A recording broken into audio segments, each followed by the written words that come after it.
Oke, bismillah. Assalamualaikum warahmatullahi wabarakatuh.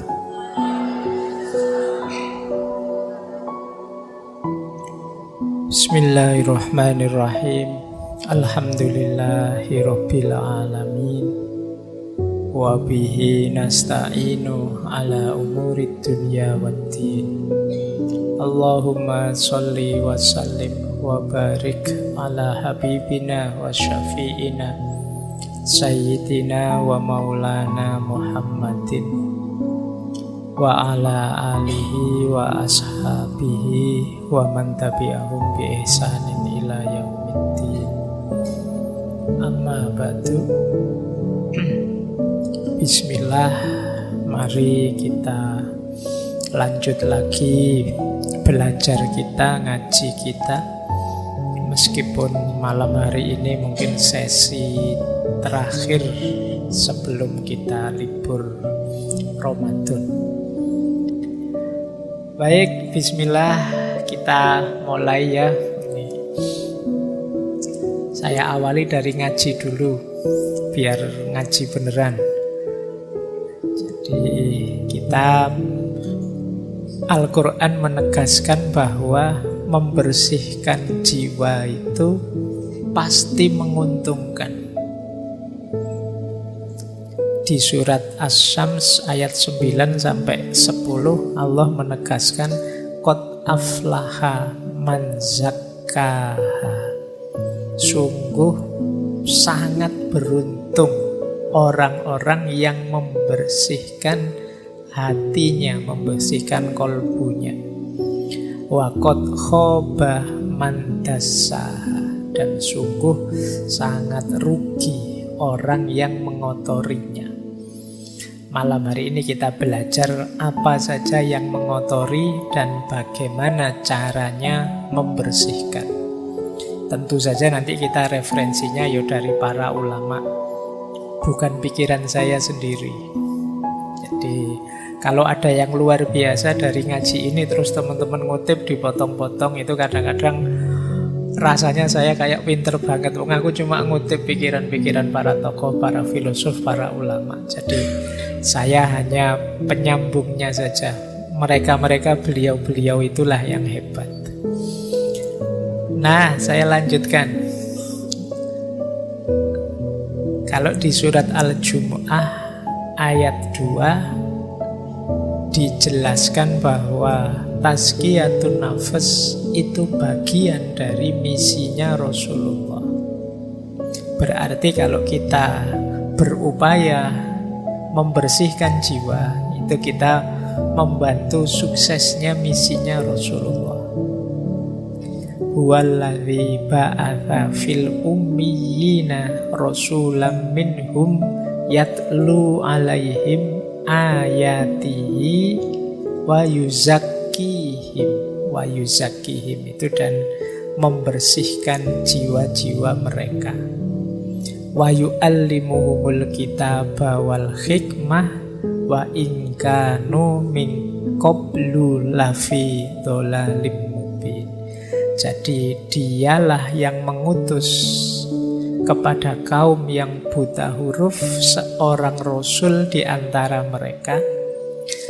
Yang dilakukan apa oleh para rasul ini? Oleh rasul ini yatlu alaihim ayati, membacakan ayat-ayatnya Allah, wa yuzakkihim, dan membersihkan hati-hati mereka, jiwa-jiwa mereka, wa yu'allimuhumul kitaba wal hikmah, dan mengajarkan kitab suci dan hikmah. Ini menarik, yang diajarkan ternyata antara lain hikmah. Yang kalau dalam tradisi filsafat Islam kan hikmah itu ya nama lainnya wawasan-wawasan filosofis tentang hidup.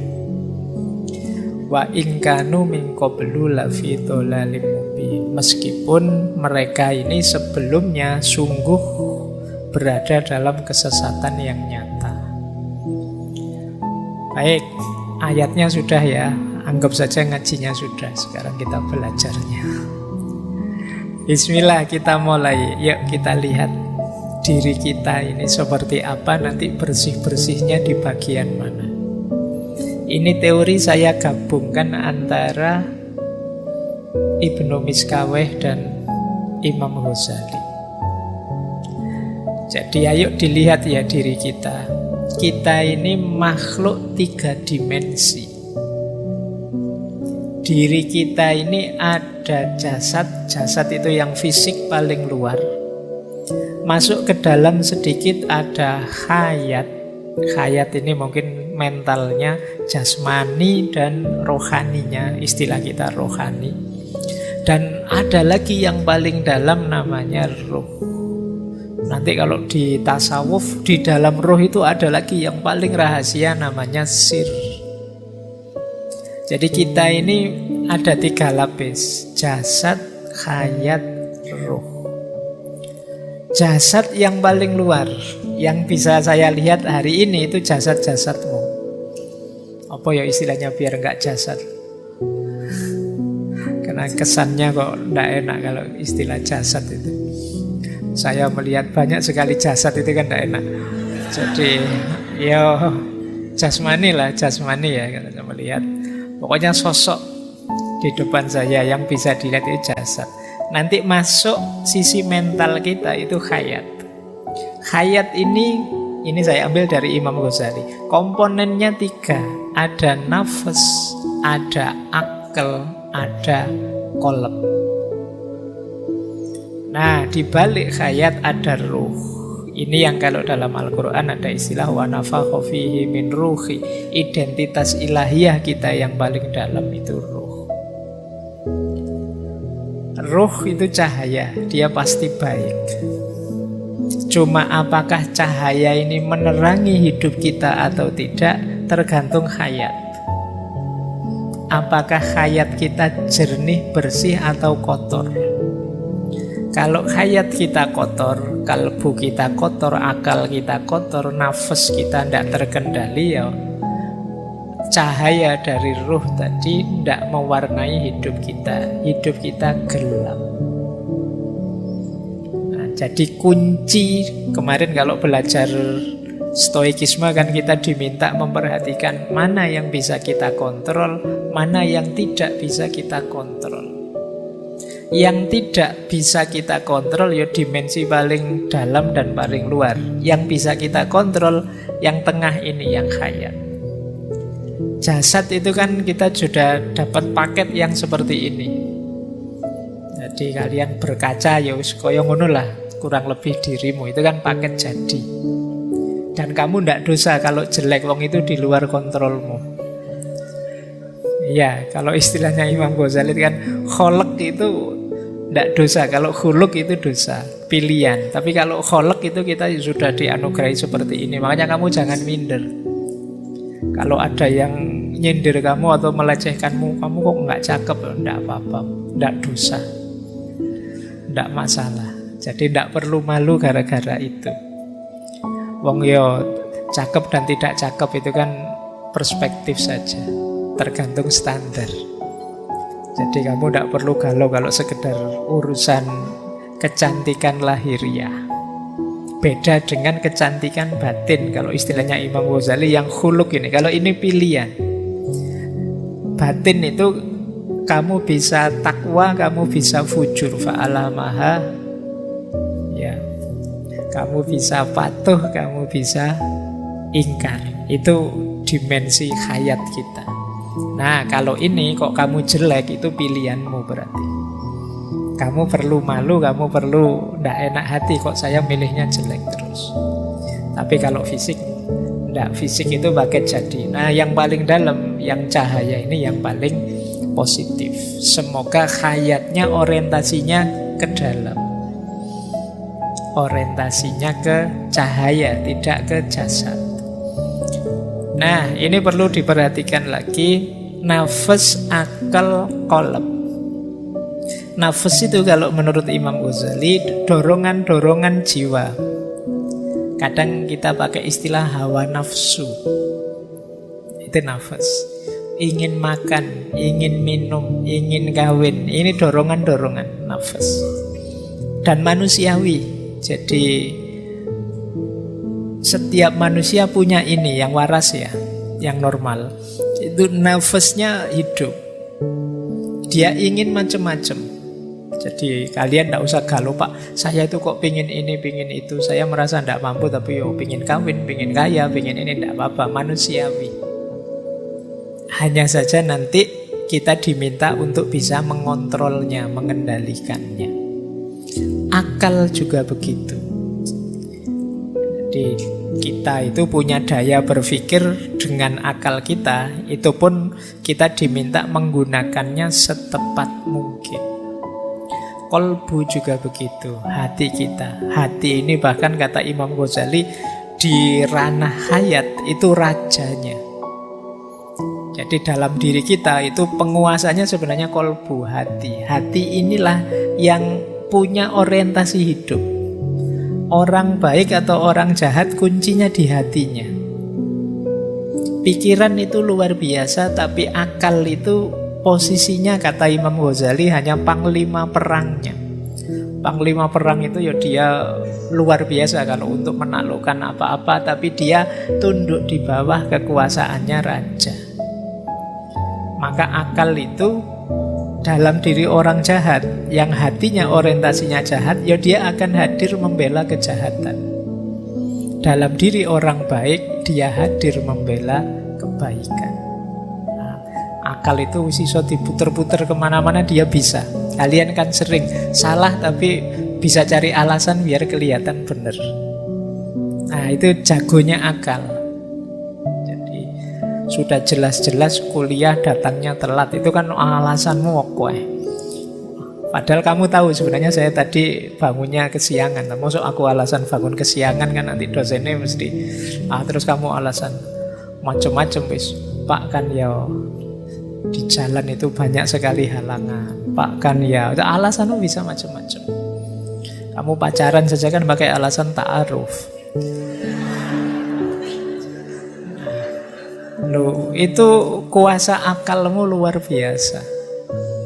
Baik ya, jadi ada qalb, ada akal, ada nafas.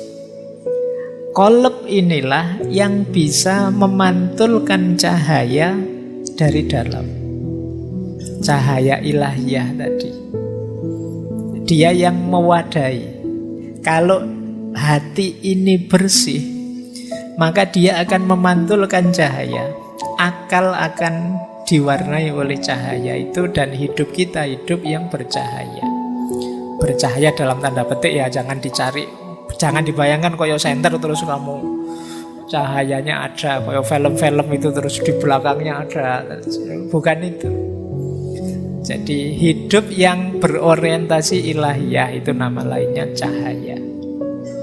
Jadi rute yang benar memang ke arah cahaya itu. Nah, yang bisa menangkap cahaya ini hati. Sayangnya qalb ini bisa kotor oleh dosa, oleh maksiat, oleh hal duniawi dan lain sebagainya. Yang kekotoran ini akan tambah kotor ketika didukung oleh akal. Tambah kotor lagi ketika nafas tidak terkendali. Disitulah saatnya kita bersih-bersih. Jadi kemarin kita sudah latihan bersih-bersih akal. Malam hari ini ayo bersih-bersih qalb. Bersih-bersih hati. Ya di antara komponennya untuk bersih-bersih hati, ya nafasnya kita bereskan dulu.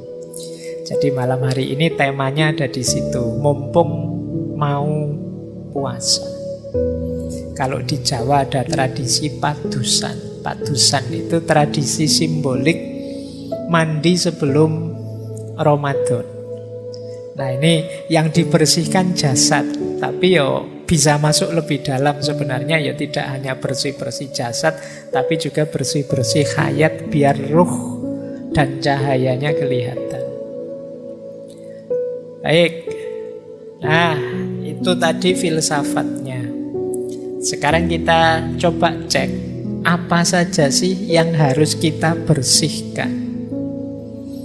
Jadi kalau dirinci dalam hidup ini ada 5 hal yang harus kita bersihkan. Yang pertama yang jasad tadi. Ya kalau fisik sih kita membersihkan jasad, anggota tubuh dari semua najis dan hadas. Jadi kalau ini teman-teman pasti sudah bisa lah, tidak perlu dijelaskan.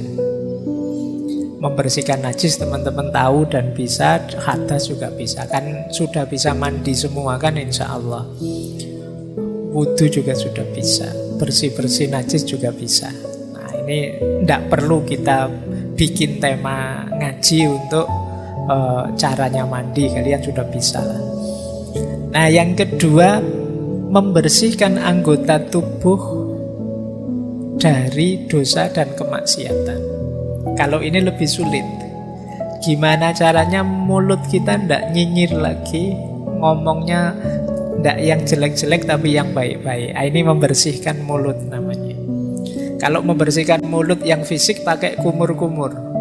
Tapi membersihkan mulut yang diam, kita singkirkan semua kata-kata jelek, kalimat jelek, ungkapan yang jelek. Meskipun hari ini kan mulut kita sering diwakili oleh jempol kita. Karena dunianya sudah geser ke dunia medsos. Mungkin kamu bilang, Pak, saya itu sekarang Pak, mengikuti hadis, Pak. Falyakul khairon aw liyasmut. Ngomong yang baik atau diem. Iya mulutmu diem tapi jempolmu aktif. Kalau nulis kamu nyelekit luar biasa. Bahkan kamu berani sekali kalau di medsos itu kan.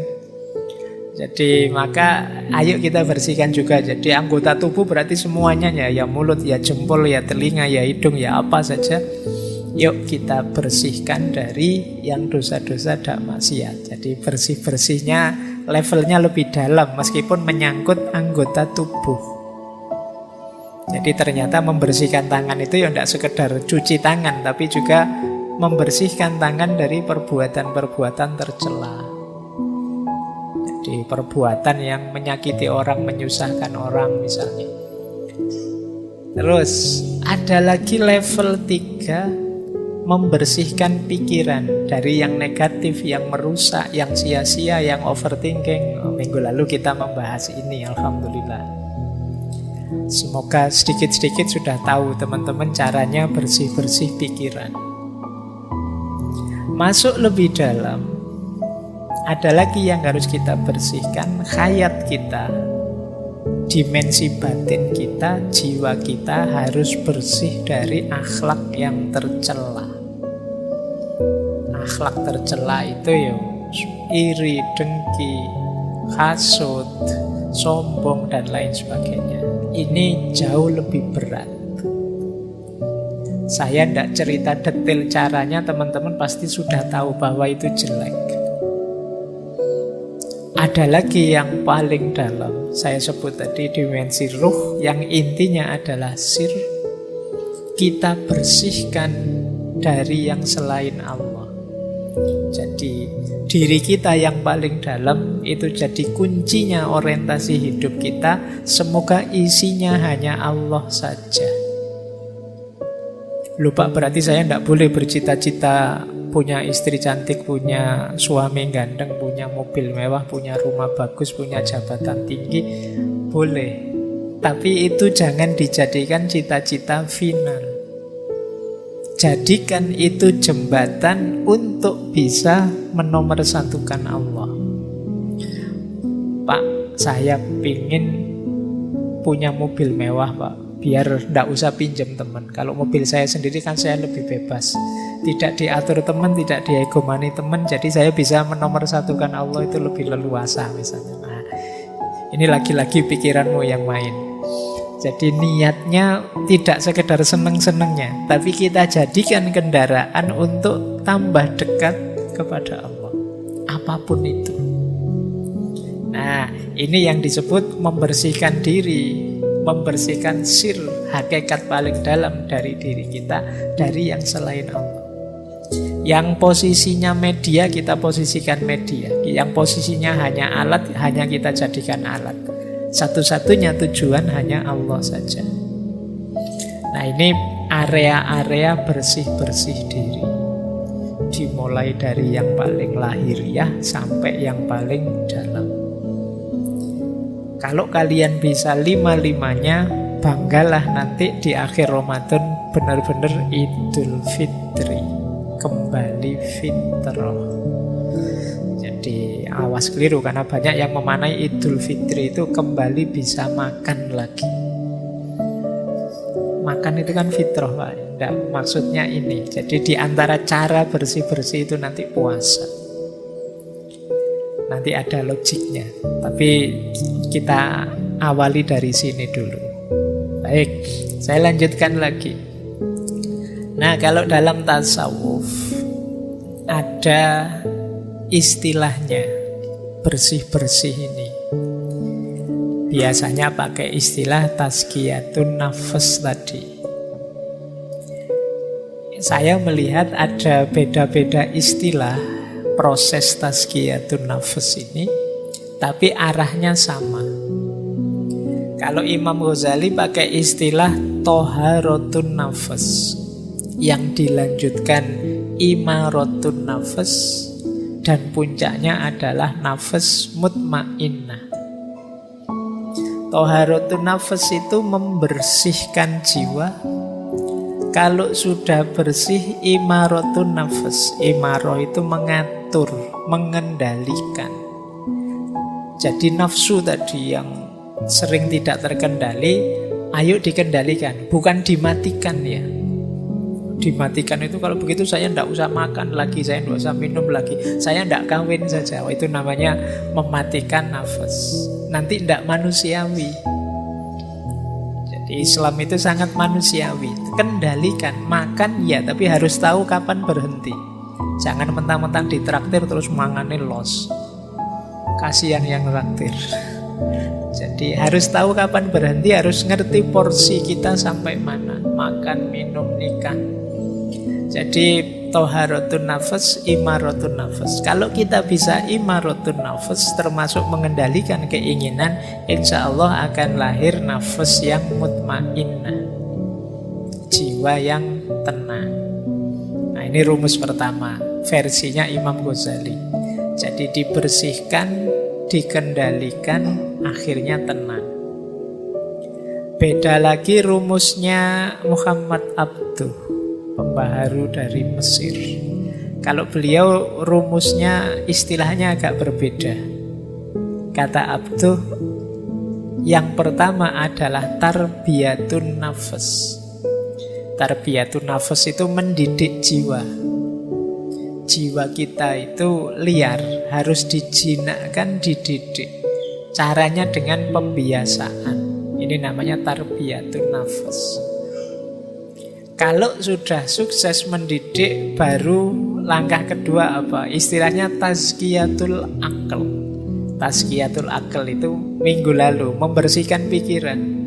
Karena yang menyuplai informasi dalam diri kita itu akal. Ya bener kalbu rajanya, tapi info-info dari akal. Maka tazkiyatul akli itu membersihkan akal dari hal-hal yang jelek, yang negatif. Kemarin sudah saya ajarkan caranya bersih dari pikiran-pikiran yang ngeres misalnya. Itu tazkiyatul akli. Karena kalau tidak, ya pikiran itu akan jadi kacamata kita, cara kita memandang realitas sekeliling. Kalau kita menganggap hidup ini penderitaan misalnya, itu kan pikiran. Akhirnya kita murung. Tapi kalau kita menganggap hidup ini anugerah, kita pun ceria. Maka penting tazkiyatul akal. Jangan sampai pikiran-pikiran buruk, negatif bercokol di kepala kita. Karena dia akan mewarnai hidup kita. Jadi setelah kita didik jiwa, kita bersihkan akal. Dan puncaknya adalah tauhid. Ilaihi roji'un. Terminal terakhir tujuannya tetap Allah saja. Jangan yang lain-lain. Kalau masih Allah saja berarti rute kita masih benar. Tapi kalau masih ada tujuan-tujuan yang lain, harus diluruskan lagi. Puncaknya harus tauhid. Jadi bukan kemasyhuran, bukan nama besar, bukan kekayaan, tapi Allah saja. Nah, ya yang terakhir itu istilah teman-teman pastinya sudah kenal ya. Kalau belum kenal ya sekarang kenal lah paling enggak. Ada istilah takholli, tahalli, dan tajalli. Wis apal. Sudah bolak-balik dijelaskan. Takholli itu membersihkan. Kalau sudah bersih, tahalli diisi dengan yang baik-baik. Kalau jiwa kita terbiasa dengan yang baik-baik, maka dia akan tajalli, menyaksikan yang hakiki dalam hidup dan tidak lagi tergoda oleh hal-hal artifisial. Tidak mudah terdistraksi, tidak mudah tergoda. Jiwa yang sudah bertajalli itu ya dia akan fokus hanya pada Allah saja. Kayak teman-teman kalau sedang terpesona oleh sesuatu, itu kan ya tidak bisa dipalingkan dari keterpesonaan itu, ya ditonton terus. Itu namanya keterpesonaan terhadap sesuatu. Nah, ketika kita tajalli, ketika kita merasakan, memahami tentang hakikat ilahiyah, itu namanya tajalli, kita akan fokus ke sana. Baik, jadi ada takholli, tahalli, tajalli. Masing-masing nanti ada caranya, ada tekniknya, dan di banyak ngaji sudah dijelaskan. Ini metodenya. Saya tidak menjelaskan panjang-panjang biar kalian tidak pesimis. Karena biasanya kalau ngaji kayak gini itu, aduh Pak, kok berat Pak. Yo, pokoknya sekarang informatif dulu, nanti direnungi mana yang bisa dijalankan, dijalankan.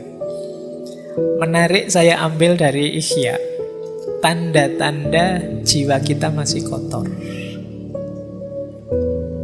Yang pertama apa? Kesulitan menjalankan fungsi ilmu, hikmah, dan makrifat. Ngaji sih saya tiap hari Pak, tapi kok menjalankannya kok berat ya Pak. Jangan-jangan jiwa kita masih kotor, perlu ada yang dibersihkan. Jadi mungkin teman-teman, Pak saya itu ngaji filsafat sudah hampir 400 sesi saya ikuti sejak awal sampai akhir. Saya kok gini-gini saja ya Pak, tidak naik-naik kelas. Jangan-jangan ada kekotoran, ada yang harus kamu bersihkan dulu. Kan sering saya ilustrasikan itu, wadah yang kotor itu diisi barang bersih berapapun, yang bersih ketika masuk akan terkontaminasi jadi kotor. Maka coba dicek, kok saya merasa ilmu saya tambah tapi kualitas diriku tidak menambah. Jangan-jangan masih ada kotoran-kotoran. Coba dicek, apakah dosanya itu di anggota tubuh, dosa dan maksiat, ataukah terlalu fokus pada duniawi, lupa Allah dan lain sebagainya. Saatnya introspeksi. Yang kedua, tidak bisa menikmati ibadah. Jadi ya sholat sih, ya puasa sih, ya zakat sih, tapi rasanya beban. Ini berarti belum bisa menikmati. Baru nongkrong sebentar, sudah adzan isya. Kok ya cepet ya. Nah itu rasanya beban. Krungu adzan ini rasanya aduh. Akhirnya kan kamu cepet-cepet bikin sholat biar bebas tugas. Nah ini berarti kamu belum bisa menikmati ibadah. Para penceramah itu mungkin sebentar lagi akan banyak yang isinya man fariha bidukhuli Ramadan. Barang siapa yang gembira dengan datangnya Ramadan, dia bisa bebas dari api neraka. Terus kamu pura-pura gembira padahal kamu gerundel. Besok tidak bisa makan siang-siang ini. Wah berat sekali nanti kuliahku, asam lambungku bagaimana. Terus pokoknya kamu khawatirnya banyak, tidak ada gembira-gembiranya. Ibadah kok rasanya berat. Coba dicek, jangan-jangan ada sisi-sisi kotor yang harus dibersihkan. Entah di sisi yang mana dalam diri kita. Teman-teman lebih tahu lah. Tidak usah cerita-cerita ke saya juga, nanti malu. Coba di muhasabai sendiri. Saya ada kekurangan di mana, ada kekotoran di mana. Kok ibadahku berat rasanya.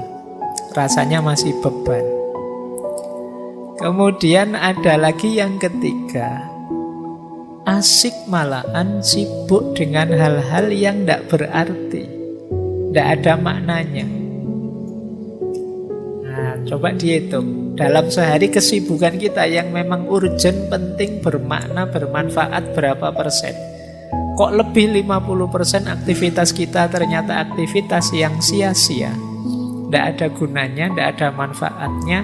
Jangan-jangan ada banyak kekotoran dalam diri kita. Aku loh Pak, kok asiknya malah main HP, itu pun ya tidak jelas, cuma scrolling aja sejak tadi. Nah, jangan-jangan ada yang kotor dalam diri kita. Beribadah tidak asik, tapi melakukan hal-hal yang tidak ada maknanya asik. Saya itu Pak, kalau ngobrol sambil ngerokok nongkrong itu tidak terasa berjam-jam loh Pak. Asik saja. Tapi kalau sholat mau pikir sebentar saja kok ya rasanya berat. Subhanallah 33 kali itu rasanya kayak 3 kali. Cowopet subhanallah subhanallah sudah 33. Tidak dinikmati sama sekali. Coba dicek, jangan-jangan ada kekotoran. Nah, ini juga ada sesuatu yang kita cintai sangat dalam, melebihi cinta kita pada Allah. Jangan-jangan masih ada kekotoran dalam diri kita. Kan biasa sebenarnya tiap orang itu punya ambisi, punya keinginan, punya cita-cita. Tapi rumusnya seperti saya bilang tadi, finalnya tetap harus Allah. Jadi Pak Opo tidak boleh mencintai sesama, mencintai yang kita cintai. Cintai saja, tapi jadikan cinta itu bagian dari cinta kita kepada Allah. Karena Allah Sang Maha Cinta, Dia menyukai aktivitas mencintai, maka aku pun mencintai. Jadi kita melakukan aktivitas mencintai itu bagian dari kepatuhan kita kepada Allah. Nah, cuma kok nanti ada yang kita cintai melebihi Allah, atau justru membuat kita lupa pada Allah. Saking cintanya dengan HP, dengan main game, dengan nonton TikTok, dengan YouTubean, dengan Spotifyan, porsinya untuk Allah lama-lama habis. Ya tinggal sholat saja. Sholat pun kadang juga tidak sadar hadirnya Allah. Nah, itu coba dicek lagi dalam diri kita, jangan-jangan ada kotoran-kotoran. Yang terakhir, berlebihan. Jadi perilaku-perilaku yang berlebihan apa saja. Kan dulu di filsafat akhlak saya singgung bahwa segala yang berlebihan itu jelek. Bahkan baik berlebihan pun jelek. Makanya kalau kamu nembak kan biasanya kalau ditolak jawabannya kan, wah kamu terlalu baik buatku. Jangan dikira terlalu baik itu positif, negatif.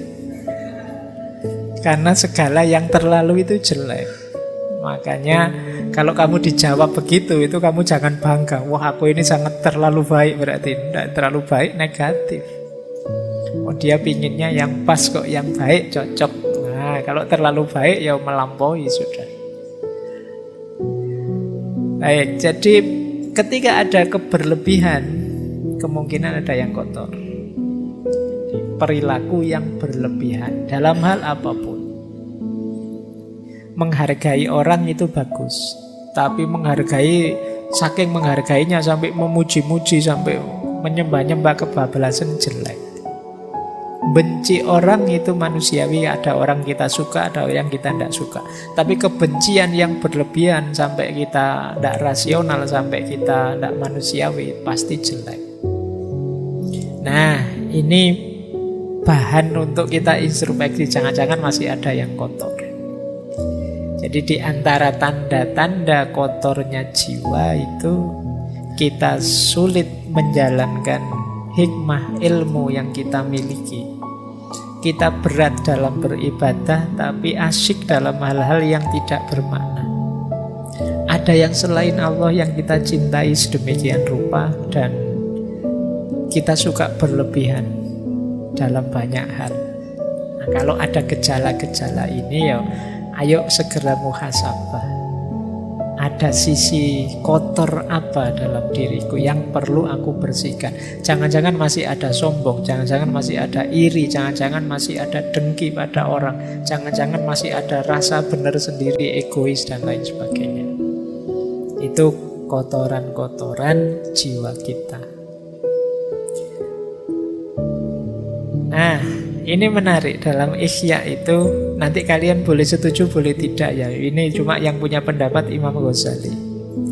Ini rangkaian dorongan syahwat yang negatif, yang bisa membawa bencana. Syahwat paling dasar itu syahwat perut. Kebutuhan perut. Ya kebutuhan gizi, makan biar tidak stunting. Jadi kebutuhan syahwat perut ini elementer. Orang itu yang pertama kali dibutuhkan ya syahwat perut ini. Kalau yang perut ini belum terpenuhi, yang syahwat-syahwat yang lainnya biasanya masih belum muncul.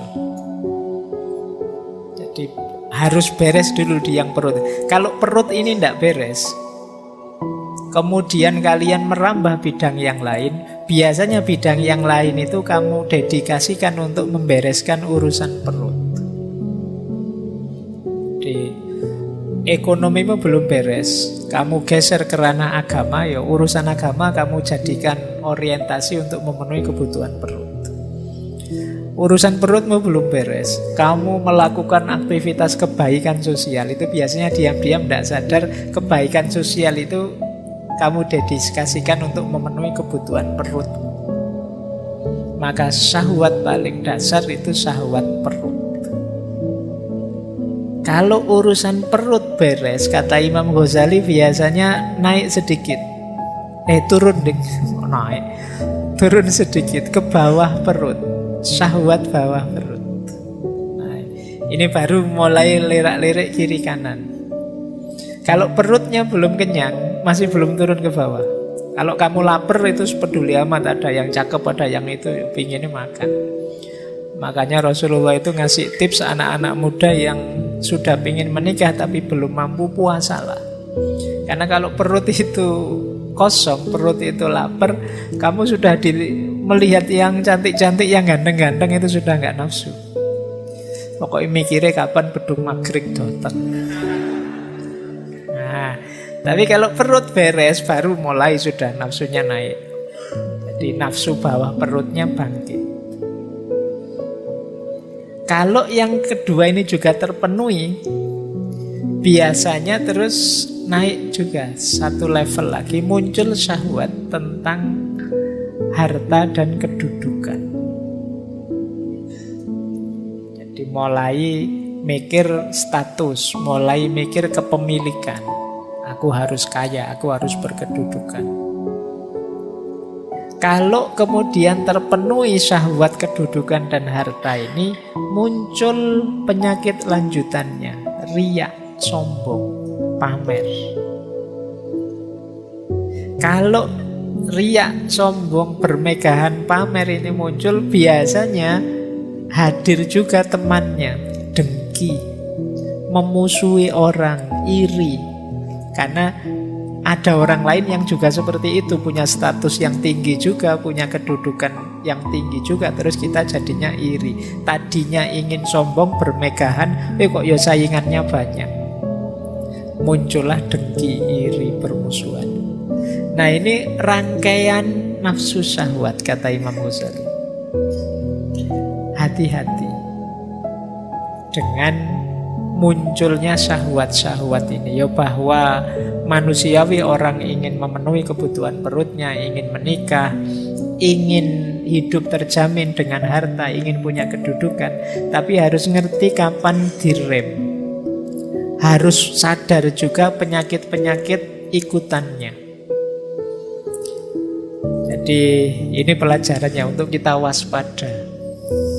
Nah, biar tidak terlalu ditelan oleh rangkaian syahwat ini, berarti puasa bisa jadi solusi. Karena ketika kita puasa, kita lapar, kebutuhan syahwatnya turun ke level yang paling awal. Sudah tidak mikir apa-apa, yang dipikir hanya perut, dan itu kita dapatkan setelah maghrib. Meskipun bahayanya biasanya begitu adzan maghrib buka puasa kenyang, kumat lagi semuanya. Nah, itu karena yang dasar ini terpenuhi sudah. Baik, ini bahan ya refleksi, nanti teman-teman coba membaca dirinya. Sering tidak terlena masuk ke jebakan-jebakan syahwat ini. Oke, baik, karena ini ada dialognya, saya agak cepat. Nah, proses tazkiyatun nafs itu ada 2 jalur. Yang tadi teman-teman mengeluh berat, membersihkan jiwa itu karena mungkin teman-teman membacanya hanya dari sisi aku, dari sisi kita. Waduh, berat Pak kalau saya harus melakukan itu. Ya itu kan teman-teman sendiri. Jalur mujahadah namanya. Jangan lupa selain jalur mujahadah ada jalur hidayah. Jalur hidayah itu Allah yang membukakan jalan. Jadi bukan hanya kita yang berupaya. Nanti kalau upaya kita diridhoi oleh Allah, maka Allah yang akan membawa kita pada hasil yang positif yang kita inginkan. Itu namanya hidayah. Kita dibukakan jalan sehingga jadi mudah. Maka jangan pesimis. Meskipun tadi rasanya kok berat ya Pak, apa bisa ya Pak? Itu mungkin yang bisa ya wali-wali saja Pak. Tidak, kalian juga bisa kok. Kalau Allah ridho. Karena selain mujahadah yang itu berdasarkan kekuatanmu, masih ada hidayah, pertolongan, anugerah dari Allah. Makanya beruntungnya orang yang punya Tuhan itu terhindar dari putus asa. Sepahit apapun situasinya, selemah apapun kondisi kita, kita masih punya Tuhan, kita masih punya Allah. Tidak pantas kita mengeluh, tidak pantas kita putus asa. Nah ini prosesnya 2. Jadi ada mujahadah, ada hidayah. Ada upaya kita, ada pertolongannya Allah. Nah, terus Imam Ghazali juga nuntun kita. Kita ini kan ingin bersih-bersih mengubah diri kita. Cepat atau lambatnya perbaikan diri, kata Imam Ghazali, kuncinya 2. Yang pertama, watak dasar kita dan lamanya kita pada kondisi sebelumnya. Yang kedua, kekuatan, kehendak, keyakinan, dan kesabaran kita. Ada orang yang watak dasarnya pemarah dan puluhan tahun dia jadi orang pemarah. Nah ini untuk berubah jadi sabar lebih lama. Tidak masalah, tapi bisa, pasti bisa. Manusia itu tidak ada yang paket tidak bisa diubah, pasti bisa. Cuma prosesnya agak lama. Jadi kekuatan asalnya dan lamanya. Makanya kalian kalau punya sifat negatif, jangan lama-lama kamu nikmati sifat negatifmu. Karena semakin lama kamu jalankan, semakin sulit mengubahnya nanti. Kalau sadar itu jelek, segera latihan untuk berubah. Ternyata aku itu cerewet ya. Oh yuk latihan. Biar gak cerewet gimana caranya? Mungkin latihan agak pendiam. Entahlah kamu pakai strategi apa kamu tutup mulutmu, atau kamu ben gak cerewet lagi. Nah ini namanya latihan untuk mengubah. Dan ini memang prosesnya tidak sederhana, tidak semudah diceramahkan. Kamu harus memulai, kemudian secara sabar mengubah diri pelan-pelan. Mungkin setiap waktu berkurang 1%, 1% sampai 100% berubah. Tidak mungkin revolusioner tiba-tiba berubah, kecuali mungkin hidayahnya Allah yang mungkin seperti itu. Tapi perhitungan rasionalnya ya semakin kita lama di sifat yang lama, perubahannya juga tambah lama. Dan yang kedua, kekuatan niat kita. Kekuatan niat ini yo kalau ndak pakai niat yo lama. Tapi kalau niatnya serius bisa lebih cepat. Kan kadang-kadang kita itu ndak percaya diri, akhirnya lama. Ada yang mantap sekali, bisa lebih cepat. Jadi ini dua kuncinya keberhasilan kita untuk tazkiyatun nafas, membersihkan jiwa. Nah, dasarnya tazkiyatun nafas, yang pertama kita harus tahu state of soul kita, kondisi jiwa kita. Sering saya pakai istilah kolb tadi, hati itu ada 3 istilah. Ada kolbun mayit, ada kolbun marid, ada kolbun salim. Hati yang mati, hati yang sakit, dan hati yang sehat. Kondisi jiwa kita ada di mana sekarang? Hati yang mati itu berarti kondisi jiwa kita namanya amarah.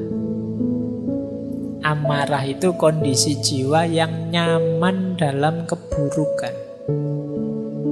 Tidak ada rasa tidak enak sama sekali kalau melakukan kejahatan. Ini kolbun mayit, hati yang mati.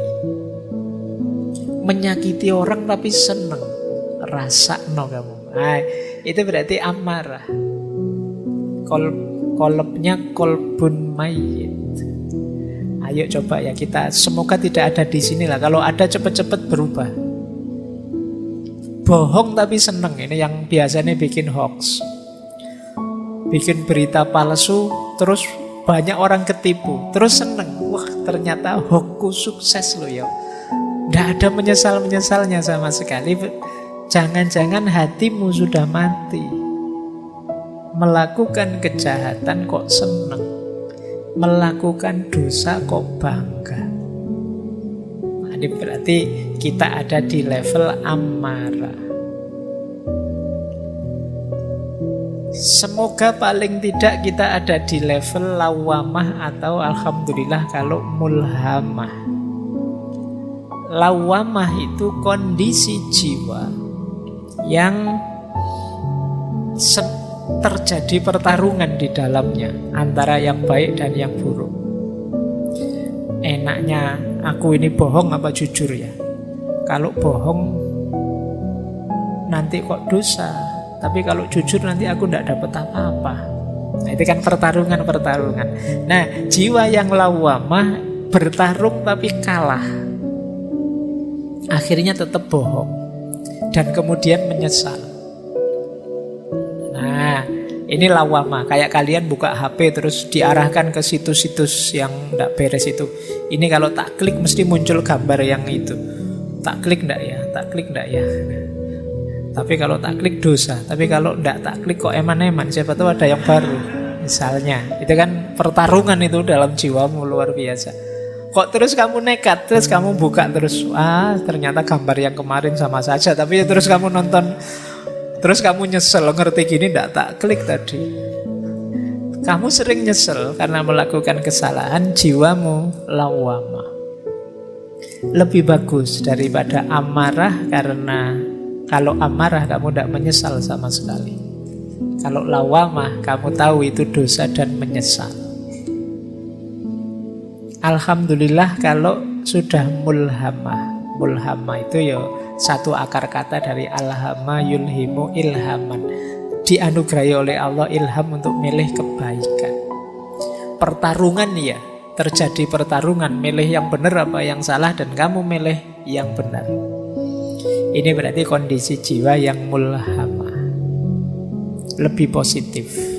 Tapi baik lawamah maupun mulhamah namanya kolbun marid, hati yang masih sakit, masih ada penyakitnya, masih ada kotorannya. Buktinya apa? Masih ada pertarungan dalam jiwamu. Hati yang benar-benar sembuh levelnya adalah mutmainnah. Kalau mutmainnah, tidak ada pertarungan lagi. Otomatis kamu akan milih yang baik. Kok ada tawaran di HP seperti tadi, langsung ditinggal, ndak pengen nyoba-nyoba. Jadi kamu menghindari yang jahat dan nyaman dengan yang baik. Jiwamu jiwa mutmainnah. Ini yang disebut qalbun salim. Nah, sebelum bersih-bersih coba kamu cek. Kalau jiwamu kondisinya amarah, qalbun mayyit, perjuanganmu agak berat. Karena kamu harus menghidupkan lagi hatimu. Kamu harus, kalau komputer itu kamu harus mereset terus diinstal ulang. Tidak bisa tiba-tiba ditambahi perbuatan-perbuatan atau cuma di uninstall beberapa softwarenya. Ini mungkin install total, itu harus dibuang semua, isinya diganti yang baru. Dan ini berat. Kalau kamu ada di qalbun marid, hati yang sakit karena masih ada kotoran-kotoran sedikit-sedikit, nah di sini tazkiyatun nafas yang tadi kita sampaikan bisa dipakai tips-tipsnya. Alhamdulillah kalau sudah mutmainnah. Kalau sudah mutmainnah tinggal menjaga istiqomahnya. Nah, jadi dasarnya ini ya, nanti coba dicek. Wah, saya sudah istiqomah Pak. Ya alhamdulillah, meskipun aku tidak percaya. Ya, coba lah kamu cek sendiri nanti. Kalau masih ada kotoran-kotoran, ayo dibersihkan. Baik, saya lanjut lagi. Ini strategi yang disampaikan oleh Imam Ghazali dalam Ihya. Untuk melakukan tazkiyatun nafas, jalannya 3. Yang pertama ilmu dan keyakinan, yang kedua riyadhah, dan yang ketiga mujahadah. Masing-masing ulama nanti punya tips, punya jalan sendiri-sendiri. Kalau ini saya ambil dari Ihya.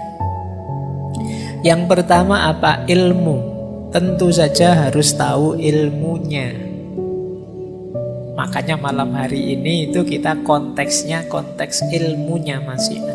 Kita belajar bagaimana tazkiyatun nafas yang pas, yang cocok, yang benar, yang sesuai. Jangan sampai kita ingin bersih-bersih malah mengotori. Mungkin karena sapunya tidak cocok.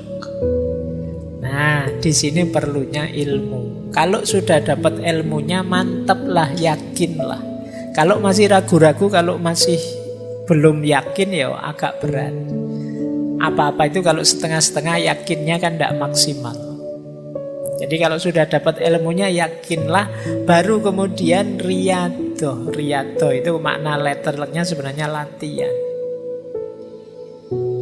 Nah, Imam Ghazali mengutip gagasannya, ada banyak yang dikutip. Saya ambil 2, Yahya bin Mu'az Ar-Razi dan Sufi besar Sahal Al-Tustari.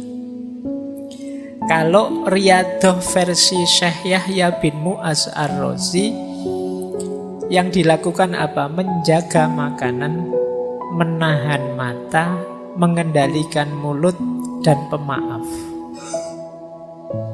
Jadi menjaga makanan berarti ya puasa lebih simpel, atau makan jangan berlebihan. Kemudian tidur juga jangan berlebihan, menahan mata. Kemudian mengendalikan mulut dan pemaaf. Jadi kata Syekh Yahya bin Mu'az, ini strategi-strategi ini efektif untuk detok, membersihkan kotoran-kotoran kolbu. Kalau Syekh Sahal mirip saja, mengempiskan perut, menyedikitkan tidur malam, tidak banyak bicara, dan menjauh dari manusia. Kenapa harus menjauh dari manusia? Ya mana godaan paling berat itu manusia. Godaan dari makanan saja mungkin tidak terlalu menggoda, tapi begitu ada manusianya yang bareng makanan itu bisa sangat menggoda. Kamu puasa, ada es teh di depanmu sak gelas, itu biasa. Tapi begitu ada orang minum es teh di depanmu, itu kan rasanya beda. Jadi ya agak jauh lah. Manusia itu memang makhluk penggoda yang luar biasa. Jadi kata para sufi, yo agak menjauh sebentar. ya mungkin semacam uzlah, atau yang agak berat namanya kholwat. Dalam rangka apa? Bersih-bersih dulu. Nanti kalau sudah bersih, terjun sudah tidak mudah terpengaruh lagi. Ini namanya riyadhah. Riyadhah itu latihan. Ya memang kalau latihan itu berat. Tapi kalau tidak dilatih, kita tidak tangguh. Maka ya memang harus siap ada pengorbanan-pengorbanan. Mengorbankan waktu, tenaga, mengorbankan biaya mungkin, dan lain sebagainya. Tapi harus mau latihan. Tidak senang-senang saja, tidak bisa. Pak, saya ingin tasfiyatun nafas tapi jalur santai gitu loh Pak. Yang senang-senang yang itu ya. Ya tidak jadi tasfiyatun nafas nanti.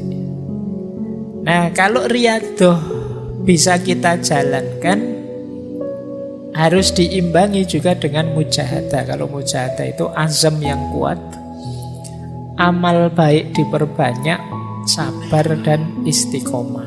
Niatnya yang kuat, diisi lebih banyak amal baik, kemudian sabar serta istiqomah. Jadi ilmu, keyakinan, riyadhah dan mujahadah. Ini tips untuk tazkiyatun nafas dari kitab Ihya Ulumuddin. Saya lanjutkan. Kalau ini level-levelnya, ini rankingnya. Teman-teman sampai ranking berapa saya tidak tahu. Pembersihan jiwa. Ini dalam tasawuf, ya tentu saja bersih-bersih paling dasar itu bersih dari dosa, maksiat. Ini kelas 1. Kelas 1 maksudnya kelas paling awal ya, bukan kelas 1 itu kelas VIP. Jadi kelas paling dasar. Kalau kita masih belum bisa bertarung melawan dosa dan maksiat, ya naik ke level atasnya masih berat. Jangan dibantah biasanya terus, Pak, manusia itu kan wajar, makhlul khotok wan nisyan, Pak. Ngayalmu kan sering begitu. Iya, tapi maksudnya sirna segala dosa itu di batin kita tidak ada niat, tidak ada keinginan secara sengaja melakukan dosa. Tidak nabrak norma secara sadar. Itu level awal. Tahu salah ya dihindari, tahu dosa ya tidak ditabrak. Bahwa kadang-kadang ada khilaf, lupa, tergelincir secara tidak sadar, ini manusiawi, bisa kita ikuti dengan tobat. Tapi tidak secara sengaja melakukannya. Itu level awal tadi yang dimaksud sirna segala dosa. Begitu sadar, saya salah ngomong, kepleset ngomongnya. Sebenarnya tidak pengen mesuh, tapi lihat wajahmu tiba-tiba keluar begitu saja misalnya. Ini kan tidak sadar. Nah ini terus kamu bisa tobat. Tidak niat kok tadi. Beda dengan secara sengaja memang pengen mesuh niat. Nah, itu kita harus sirna dari yang ini tadi, yang terakhir, yang sengaja niat pengen menjalankan dosa. Kalau sudah lulus dari level pertama bersih-bersih, bisa naik lebih tinggi. Membersihkan diri dari segala keterikatan selain Allah. Keterikatan itu berarti ketergantungan. Bahwa kita hidup ini memerlukan macam-macam, ya, memerlukan bantuan orang lain, memerlukan dukungan orang lain, pasti yang kita bukan makhluk superpower, tapi tidak ada yang kita tergantung. Tidak ada yang kita terikat sedemikian rupa. Terikat itu berarti kalau tidak kamu saya tidak mungkin bisa begini, ini namanya terikat.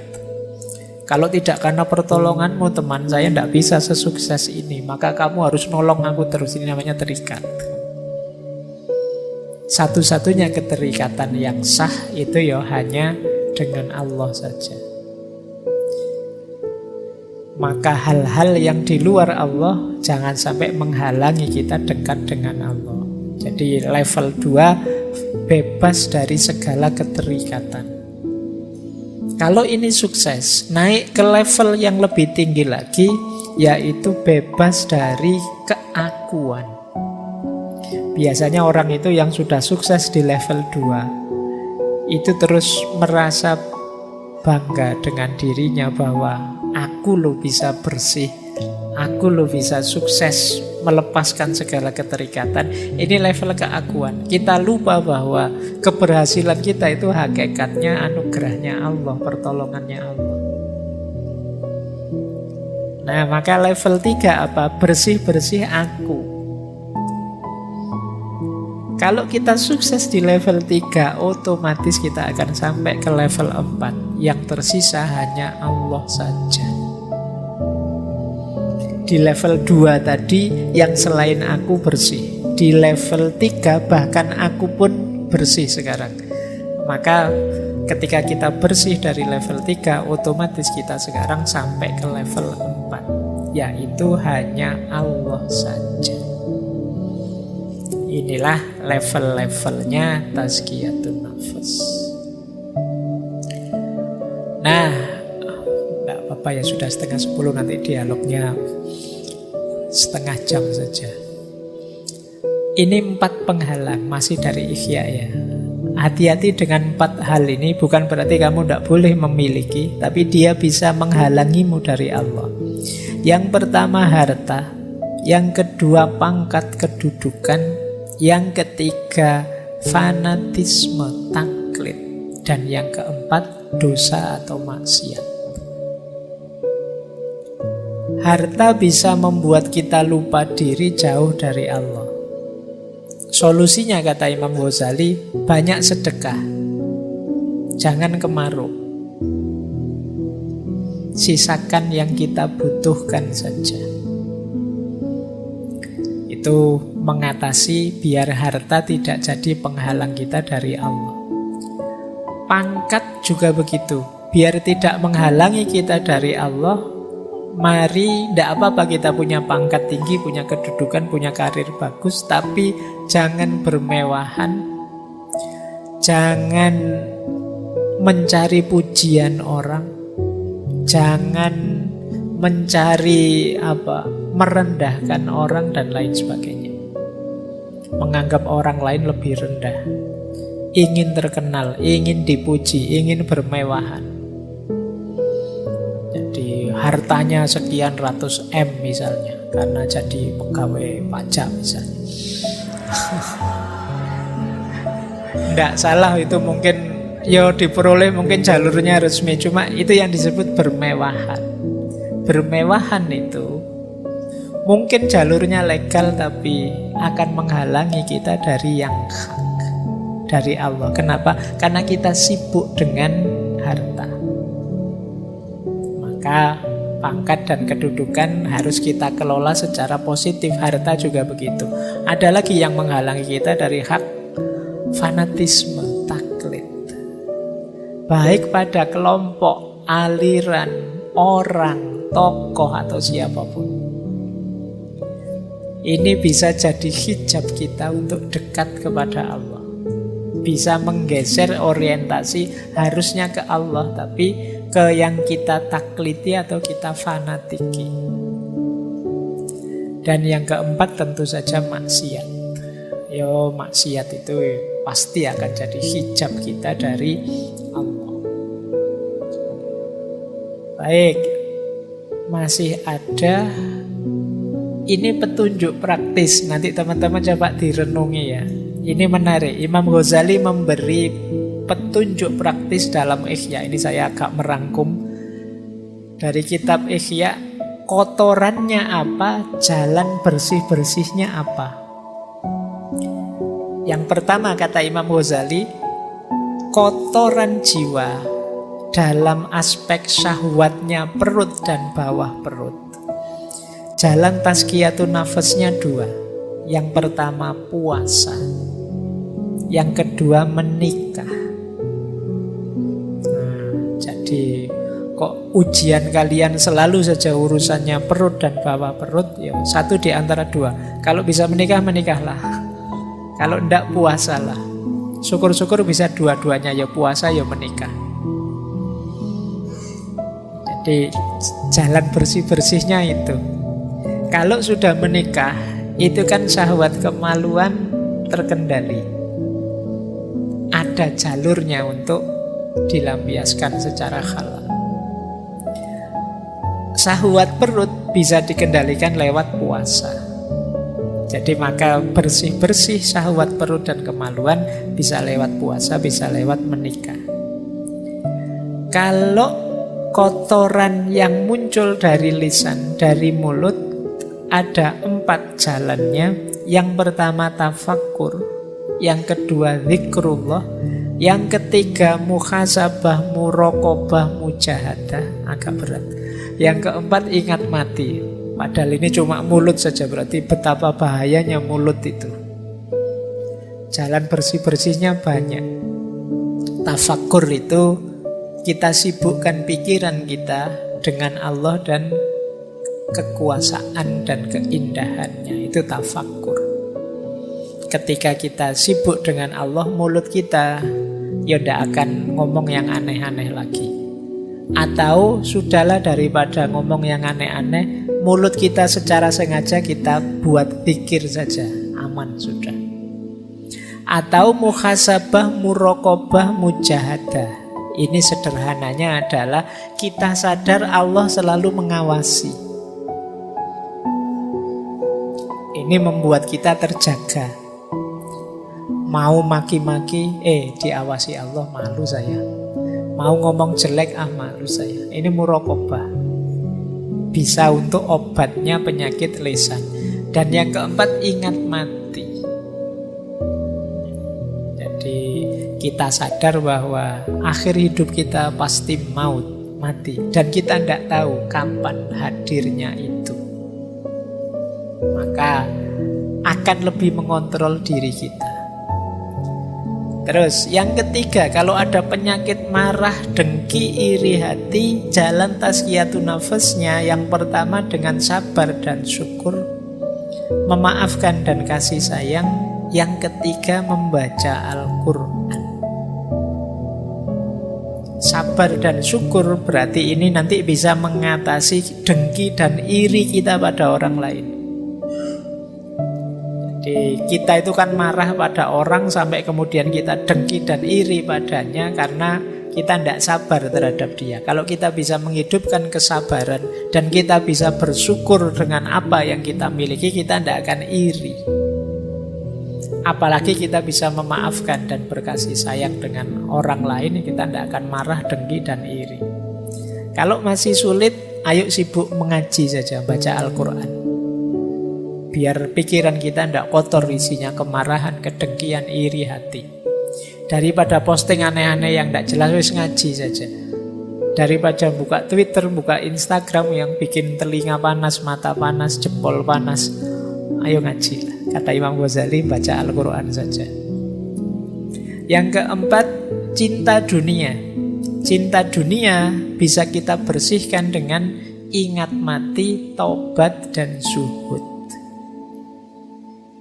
Semakin kita ingat mati, semakin kita tidak cinta dunia. Semakin kita bertobat, semakin kita tidak cinta dunia. Semakin mental kita terbentuk zuhud, kita tidak akan cinta dunia. Nyambung dengan cinta dunia, cinta harta dan kikir. Tipsnya 2, zakat, infak, sedekah. Yang kedua zuhud. Ini masuk akal karena kalau kita terlalu cinta harta biasanya berat untuk zakat, infak, apalagi sedekah. Maka dengan membiasakan diri berinfak, bersedekah, dan berzakat, insya Allah cinta kita pada harta bisa terkikis. Apalagi kalau kita bisa membangun jiwa yang zuhud, yang tidak terjebak oleh cinta duniawi. Yang keenam, cinta kedudukan dan riya. Riya itu ingin pamer. Biasanya orang itu kalau sukses, kalau berhasil itu muncul keinginannya riya. Jangankan kesuksesan besar, kadang sukses kecil saja kamu ingin pamer. Kamu misalnya, wah fotoku kok bagus ya, ini angle-nya pas itu. Wah, terus kamu cepet-cepet ingin posting, ingin pamer. Padahal itu kebetulan, itu pun ya filter saja. Pengen pamer. Pokoknya opo-opo kamu pengen tampil, pengen pamer. Kamu eman-eman kalau ada momen hidupmu yang menurutmu bagus dan orang lain tidak tahu. Ini harus tahu semua ini. Nah, Kamu dapat nilai A misalnya, kamu foto itu di anumu, terus kamu besarkan, kamu alhamdulillah ternyata usaha tidak mengkhianati hasil misalnya. Nah itu kamu hari ini itu wes kelakuanmu begitu. Kata Imam Ghazali, mental pamer ini bisa dididik dengan uzlah.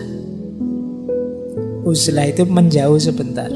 Kenapa kamu ingin pamer? Ya karena kamu banyak teman terlibat terus dengan mereka, sehingga ada kecenderungan ingin lebih tinggi, sehingga terus kamu pamer ke mereka. Kalau kamu agak uzlah, menarik diri, kamu tidak ingin pamer. Mau pamer ke siapa wong yo?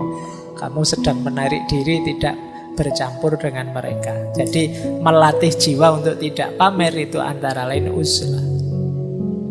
Sementara obatnya takabur dan ujub. Takabur itu sombong, ujub itu merasa besar. Takabur itu merasa lebih tinggi dari yang lain, ujub itu merasa diri luar biasa, lupa bahwa semuanya anugerahnya Allah. Itu obatnya 3, tauhid, tafakkur, dan sholat. Pak, saya sudah rajin sholat loh Pak, tapi rasanya kok masih sombong Pak, sholatmu kurang beres. Karena sholat itu harusnya tanha anil fahsya wal munkar.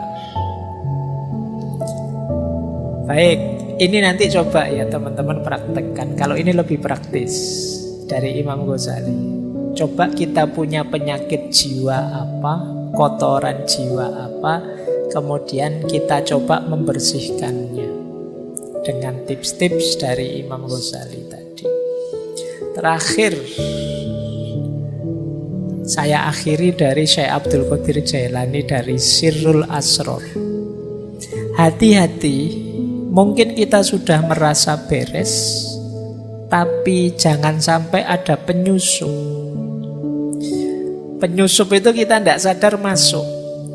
Yang pertama apa? Marah. Karena yang kalian inginkan tidak terjadi, terus kalian marah. Begitu marah itu masuk, kata Syekh Abdul Qadir Jailani, ini seperti cuka yang merusak madu. Dia akan merusak keimanan kita pada Allah. Orang marah itu kan orang yang tidak terima, kok ini yang terjadi. Ini marah dia. Hati-hati, marah itu penyusup yang merusak jiwa. Begitu kalian sadar sedang marah, cepat-cepat dinginkan diri, menjauh sebentar. Yang kedua, hasud, dengki. Tidak terima kalau orang yang dia benci sukses. Tidak suka kalau orang yang dia benci mendapatkan keuntungan. Hasud, kata Syekh Abdul Qadir Jailani, membakar kebaikan seperti api membakar kayu. Yang ketiga, ghibah. Wow, ini hari ini kan peradaban kita peradaban gosip. Ghibah. Kalimatnya Syekh Abdul Qadir Jailani ngeri dalam Sirrul Asror. Ghibah itu jauh lebih buruk daripada zina. Nanti kalian renungi ya, efek destruktifnya ghibah. Gosip itu bisa merusak tidak hanya orang yang melakukan hibah atau yang bersangkut dengan hibah, itu bisa menyebar kemana-mana sampai level nasional, bahkan mungkin bisa ada gosip level internasional. Nah, nanti kalian coba itu merusaknya bisa lebih masif. Makanya kalau kalian gosip jangan tanggung-tanggung, ini gosip level internasional. Tapi itu lebih buruk daripada zina, kata Syekh Abdul Qadir Jailani. Yang keempat, fitnah. Kalimatnya menarik. Syekh Abdul Qadir Jailani bilang, fitnah itu seperti sesuatu yang tertidur. Allah melaknat siapapun yang membangunkannya. Orang yang memfitnah berarti dia sedang membangunkan sesuatu yang tidur, yang itu dia dilaknat oleh Allah gara-gara itu. Orang bakhil, pelit. Orang pelit itu tidak akan masuk surga meskipun dia abid atau zahid. Dan memang logikanya tidak mungkin seorang abid atau seorang zahid itu pelit. Kalau ada, ya mungkin abid dan zahidnya perlu dipertanyakan. Yang terakhir, riya. Ini pamer tadi ya, ini syirik khafi. Ini namanya mufsid. Jadi 6 hal ini halus sekali, kadang masuk dalam diri kita dan kita tidak sadar. Marah, hasad, ghibah, fitnah, bakhil, dan riya. Nanti kita cari apakah ada atau tidak dalam diri kita aspek-aspek ini. Masih ada. Wes enggak apa-apa sisan ya, nanti dialognya lebih jam 10 dikit enggak apa-apa. Jangan tertipu, kata Imam Ghazali terakhir ini. Ini wahai orang-orang baik, kalian kan orang baik ini. Yang lebih mudah tertipu. Ini saya ambil dari Al-Kasfu wa Tabyin yang dulu pernah kita bahas satu sesi full. Hati-hati, biasanya orang baik, mukmin yang sudah merasa di jalan yang benar, itu biasanya terlalu besar rojaknya sehingga sembrono, bersandar pada ampunannya Allah saja. Ini termasuk orang yang tertipu. Alah, nanti semua masuk surga kok. Alah, ya misalnya memang benar begitu, tapi jangan kemudian konotasinya aku mau ngapain saja, sembrono saja boleh lah, nanti tetap masuk surga kok. Ini yang tidak boleh. Kalau kita punya mental seperti itu, berarti kita orang yang tertipu. Hati-hati dengan rumus, alah Allah itu maha penyayang kok, diampuni, dosa kecil-kecil gitu aja, wudu saja rontok semua dosanya. Bahwa mungkin dengan wudu dosa kita rontok, tapi yang bahaya adalah kesembronoan kita, peremehan kita pada dosa-dosa. Nah, itu yang tidak boleh, bersandar pada ampunan Allah saja. Jangan-jangan ini yang membuat Allah tidak ridho pada kita. Kata Imam Ghazali yang kedua, bersandar pada kebaikan gurunya atau orang tuanya. Gurumu sih hebat, tapi kan tidak mesti kamu sehebat dia kalau tidak menjalankan amal baik sebagaimana mereka. Orang tuamu juga hebat, tapi mengandalkan orang tua, mengandalkan guru tidak cukup. Hari ini kan sering itu di medsos itu pertandingan. Wah, lebih bagus ustadzku dong. Wah, lebih lurus guruku dong. Wah, lebih... Nggak, guru-guru kalian itu orang hebat semua, orang canggih semua, pasti orang-orang soleh semua. Yang penting kalian itu loh, sudah meneladani apa dari mereka? Sudah mendekatkan kualitas dirimu selevel mereka atau belum? Kata Imam Ghazali, barang siapa mengira dirinya selamat dengan ketakwaan ayahnya, berarti ia sama dengan orang yang mengira dirinya akan kenyang jika ayahnya makan, atau merasa hilang dahaganya jika ayahnya minum.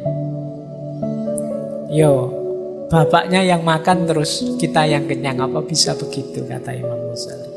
Ya ustadzmu hebat, orang tuamu hebat, tapi kalau kamu hanya membanggakan mereka dan tidak ngapa-ngapain, ya kamu tidak selevel mereka. Tidak berarti kamu selamat dengan mengikuti ustadz yang hebat yang selamat. Karena kuncinya selamat itu ya dengan menjalankan kebaikan-kebaikan seperti mereka. Tidak hanya sekedar followernya, Pak saya sudah subscribe loh Pak, itu tidak hanya itu. Kalau sekedar subscribe terus selamat itu ya kamu subscribe saja orang baik-baik, para aulia, para ulama terus mesti selamat. Tidak begitu rumusnya. Mereka itu teladan, kamu tiru, kamu serap ilmunya untuk peningkatan kualitas dirimu. Orang tertipu yang lain, kata Imam Ghazali, merasa amalnya lebih banyak yang baik. Jadi merasa amal baiknya lebih banyak. Saya itu lebih banyak amal baiknya Pak. Saya tidak tahu, jangan-jangan yang hadir malam hari ini juga diam-diam merasa saya itu orang baik kok Pak, berarti kebaikan saya lebih banyak. Kata siapa? Kata Imam Ghazali, seperti orang yang meletakkan 10 dirham di satu sisi timbangan dan 1000 dirham di sisi yang lain, namun dia menginginkan timbangan tersebut condong ke arah timbangan yang berisi 10 dirham. Ini adalah kebodohan yang luar biasa, kata Imam Ghazali. Akan lebih positif kalau kalian merasa masih harus banyak nambah kebaikan. Karena orang yang merasa amal baiknya lebih banyak itu biasanya terus males-malesan, tidak terlalu semangat melakukan kebaikan. Itulah mengapa disebut orang yang tertipu. Dan terakhir, banyak orang yang menghitung amal baiknya saja, yang jeleknya tidak dia hitung. Begitu dia puasa, begitu dia sholat malam, begitu dia sodako, diinget-inget terus, dihitung terus. Tapi yang dia maki-maki orang, dia ngambil barangnya orang, dia korupsi kecil-kecilan, tidak dihitung. Ini akan jadi orang yang tertipu, akan jadi kotoran dalam jiwa kita. Maka ayo hati-hati, karena jangan sampai kita ini merasa sudah benar, sudah baik, sudah selamat, ternyata belum. Karena sikap mental kita yang keliru, sebagaimana diingatkan oleh Imam Ghazali. Baik, saya kira itu ya untuk materi malam hari ini, bersih-bersih jiwa.